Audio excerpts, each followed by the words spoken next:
ദില്ലി മുഖ്യമന്ത്രി അരവിന്ദ് കെജ്രിവാളിനെ ഇഡി ചോദ്യം ചെയ്യുന്നത് തുടരുന്നു. കെജ്രിവാളിന്റെ അറസ്റ്റിൽ പ്രതിഷേധിച്ച് ആം ആദ്മി പ്രവർത്തകർ ഇന്ന് ഹോളി ആഘോഷിക്കുന്നില്ല. നാളെയാണ് പ്രധാനമന്ത്രിയുടെ വസതിയിലേക്ക് എഎപി മാർച്ച്.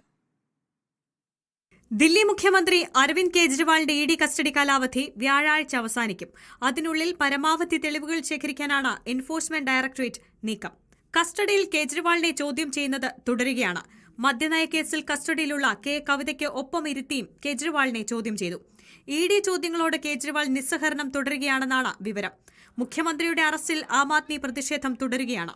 ഉത്തരേന്ത്യയിലെ പ്രധാന ആഘോഷമായ ഹോളി ആഘോഷിക്കുന്നില്ല എന്നാണ് എഎപി തീരുമാനം. എഎപി പ്രതിഷേധങ്ങൾക്ക് സാധ്യതയുള്ളതിനാൽ അതീവ ജാഗ്രതയാണ് ദില്ലിയിൽ പുലർത്തുന്നത്. ഇഡി കസ്റ്റഡിയിലിരുന്ന കൂടുതൽ നിർദ്ദേശങ്ങൾ സർക്കാരിന് മുഖ്യമന്ത്രി നൽകുമെന്നാണ് വിവരം. ബിജെപി ആകട്ടെ കെജ്രിവാളിന്റെ രാജി ആവശ്യപ്പെട്ട പ്രതിഷേധം ശക്തമാക്കുകയാണ്. റിപ്പോർട്ടർ, ദില്ലി.